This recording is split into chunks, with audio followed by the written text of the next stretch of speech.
2021년 12월 27일 월요일 아침입니다. 오늘 말씀은 잠언 29장 19절에서 22절까지 말씀 보도록 하겠습니다. 종은 말로만 하면 고치지 아니하나니 이는 그가 알고도 따르지 아니함이니라. 내가 말이 조급한 사람을 보느냐? 그보다 미련한 자에게 오히려 희망이 있느니라. 종은 어렸을 때부터 곱게 양육하면 그가 나중에는 자식인 채 하리라. 노하는 자는 다툼을 일으키고 성내는 자는 범죄함이 많으니라. 오늘 말씀 참 귀한 교훈이 많은 그런 말씀이에요. 먼저 19절 보세요. 종은 말로만 하면 고쳐지지 않는다. 알고도 따르지 않는다. 이 배경은 가정의 일이죠. 종을 옛날에 보면 종 노예가 많았으니까요. 종을 훈계하는 데서 얘기하고 있어요. 고대 사회에서 종은 가정의 일원으로 인식이 되는 경우도 많았어요. 교육도 같이 받기도 하고 심지어. 그래서 종을 잘 다스리는 것도 가정을 잘 다스리는 그런 일 중에 하나로 여겨졌거든요. 19절을 먼저 직역을 해보면 이런 말이에요. 말로는 종이 교육되지 않는다. 그렇기 때문에 그가 이해할지라도 응답이 없을 것이다. 이런 말이에요. 고친다는 교육한다, 책망한다 이런 뜻이거든요. 여러분, 그 말로는 안 된다는 건 뭘 의미하겠어요? 이 말씀은 종을 교육하는 데 있어서 말로만 하는 훈계의 한계를 언급하고 있는 거예요. 그래서 말 이외의 다른 것, 즉 징계가 필요하다. 징계가 필요하다. 내용인즉슨 종이 비록 주인의 가르침을 머리로 이해한다 할지라도 중요한 것은 순종하고 하느냐, 그 가르침에 순종하느냐. 이건 또 다른 문제라는 거예요. 그냥 일하는 것과 순종은 틀리다. 그래서 주인은 징계를 사용할 수가 있다는 거예요. 특히 종이 반항적인 태도를 보일 때에는 더 강력한 훈계의 도구가 필요하다 하는 말씀을 듣고 성실하게 순종함으로써 징계받지 않는 종이 슬기로운 종이다 하는 것이죠.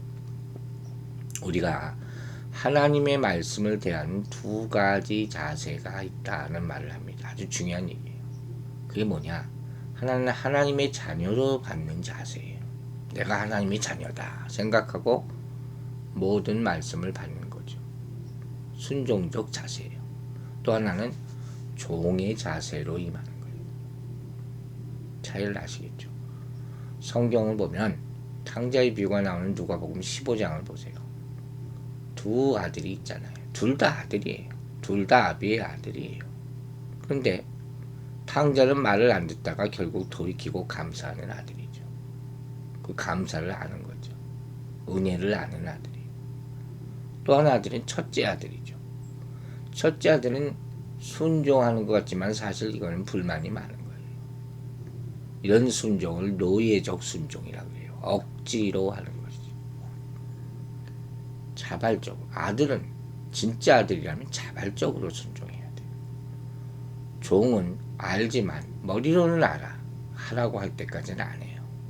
시킨 만큼만 하고 억지로 하는 이 노예 근성이라는 거예요. 이처럼 말만으로 훈계하면 알면서도 행하지 않는 사람들이 있다는 것이죠. 그래서 말한 대로 실천하도록 가르쳐야 한다는 거예요. 전체적인 성경 말씀을 보면 계시의 말씀이 없으면 백성은 방자하게 행동한다 그랬잖아요. 그러니까 하나님의 공동체가 바르게 세워지려면 계시의 말씀을 명확하게 가르치는 것이 중요하다 하는 것이죠. 우선 적절하고 효과적인 말로 가르쳐야 된다. 그러나 말로만 가르쳐서는 안 되는 거예요.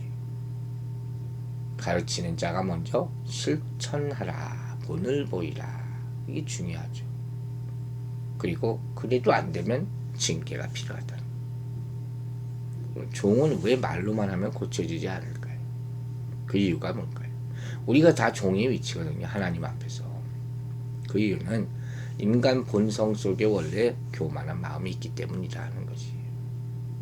이 주인을 자꾸 무시하고 거역하고 자기 생각을 주장하고 고집 부리고 이런 마음이에요. 요나 같은 사람 보세요. 하나님의 종이잖아요. 그런데 니느웨로 가라는 하나님의 명령을 무조건 순종하지 않고 거역하고 다시스로 도망하려고 배를 타지 않습니까? 이런 마음이 누구든 있어요.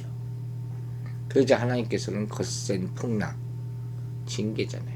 이걸 예비하시고 결국 요나가 제비 뽑혀서 바다에 던지게 되는 것이 아닙니까? 종만 징계가 필요한 것이 아니에요. 우리 자녀들도 그런 거예요. 우리 아이들 속에도 교만, 무시하는 것, 지 생각들, 고집들이 다 있어요. 나이가 좀 먹으면, 머리가 좀 커지면. 그래서 책망과 매가 필요하다 말하는 겁니다. 잠언 22장 15절에 이런 말씀이 있죠. 아이의 마음에는 미련한 것이 얽혔으나 징계하는 채찍이 이를 멀리 쫓아내리라. 징계가 필요한 이유예요. 사실 하나님 앞에서 우리 모두가 이런 모습이죠. 우리 본성이 교만하고 하나님을 무시하고 자기 생각과 고집을 부리기 때문에 그러므로 하나님의 매가 필요하다 하는 그런 말씀이에요. 그러면 좋은 종이란 어떤 종이겠습니까? 우선 겸손해야 돼요.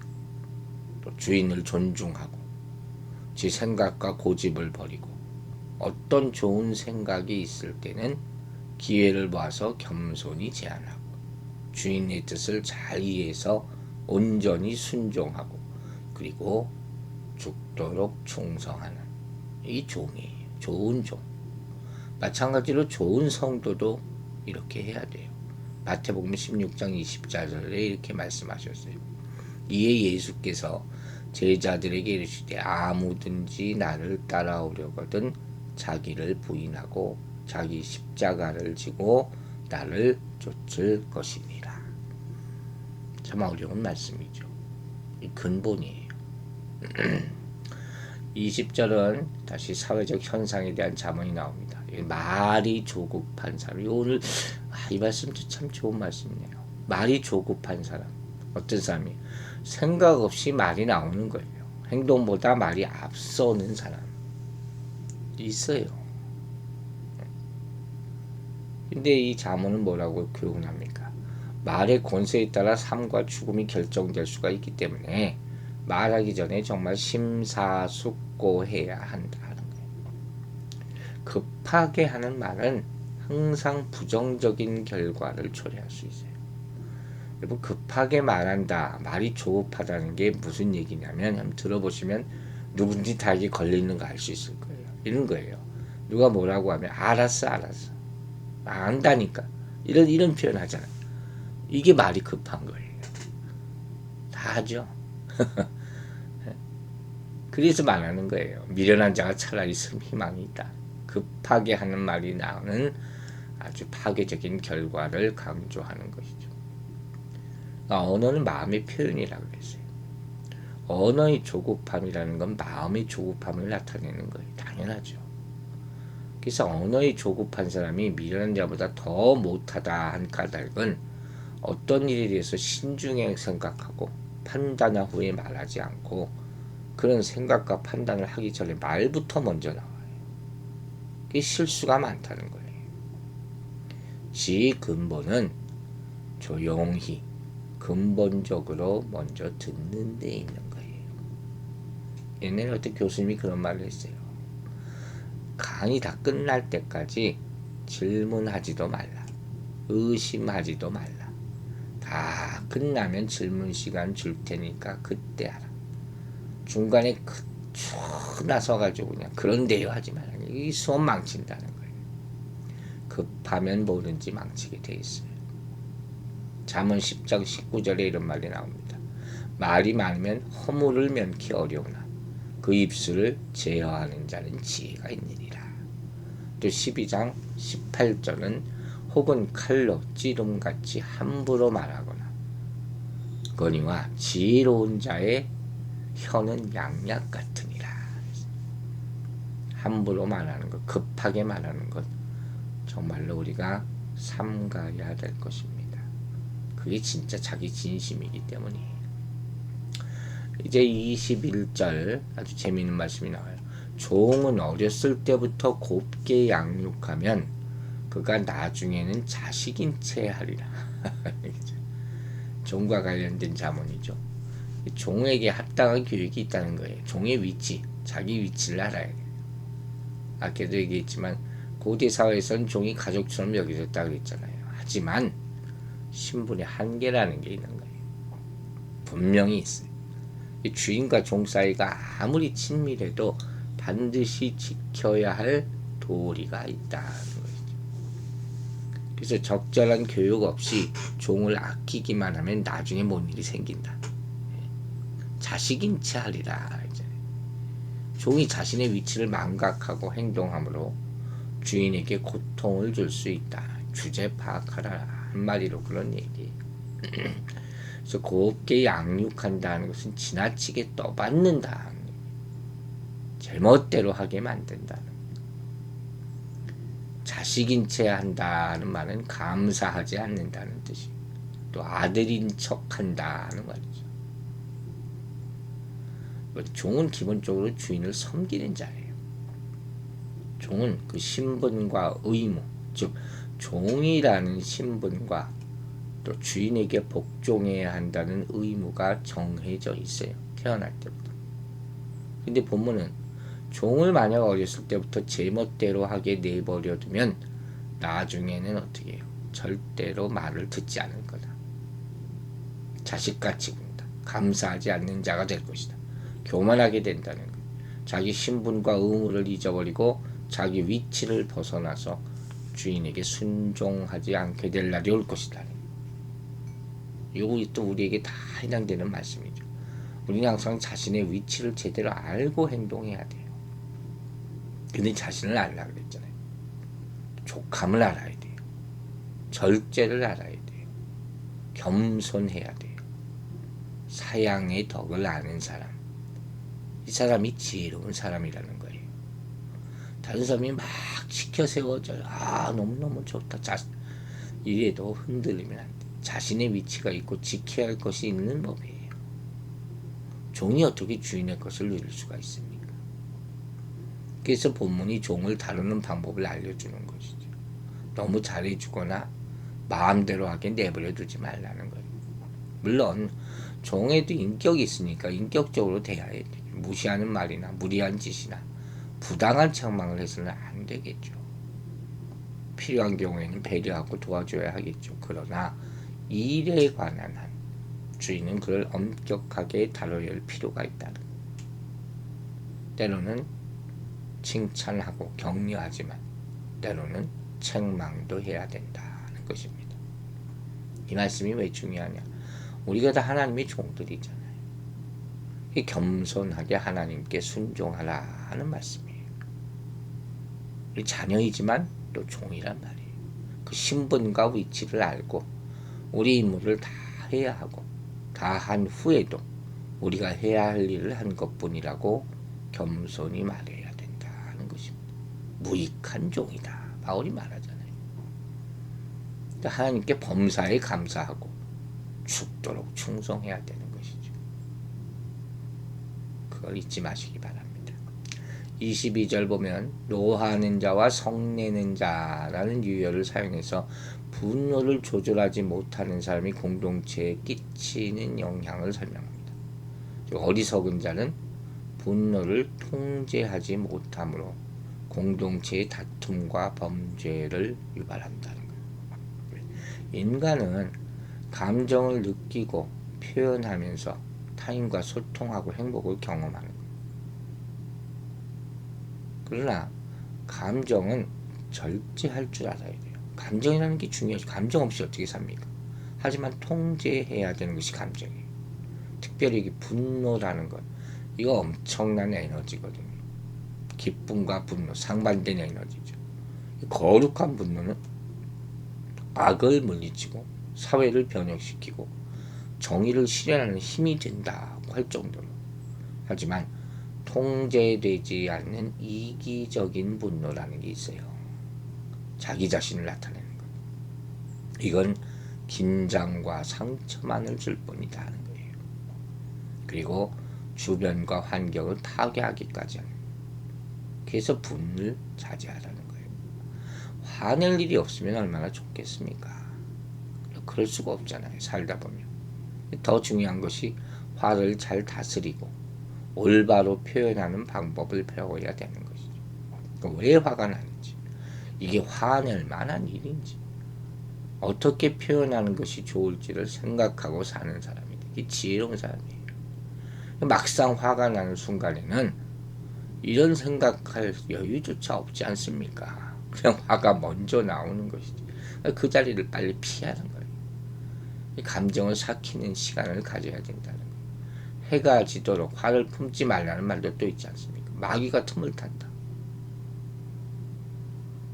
정말 다 필요한 말씀인데 우리가 실천하지 못하는 거죠. 잠언 14장 17절에는 노하기를 속히 하는 자는 어리석은 일을 행한다 그랬어요. 그 어리석은 일 중에 하나가 뭔지 아세요? 다툼이에요. 화를 내면 다투게 돼 있어요. 사람은 감정적 존재예요. 그래서 때때로 노하고, 그럴 때 상대방이 그 노를 받아주지 않으면 쉽게 다툼이 일어나게 된다 하는 것이죠. 또 분내는 자는 범죄함이 많을 것이다 그랬어요. 사람이 분노하면 남을 욕하고 비방하기 쉬워요. 미워하고 심지어 살인까지 하게 될 수가 있단 말이에요. 예수님께서 고향에 나사렛에 가셨을 때 회당에 있는 자들이 그의 교훈을 다 듣고 나서 분이 가득하여 동네 밖으로 예수님을 쫓아내고 산 낭떠러지에 끌고 가서 밀쳐서 내리쳐 죽이려고 했어요. 이런 일이 일어난다는 거예요. 성경은 우리에게 분노를 더디하고 버리고 서로 불쌍히 여기라 교훈합니다.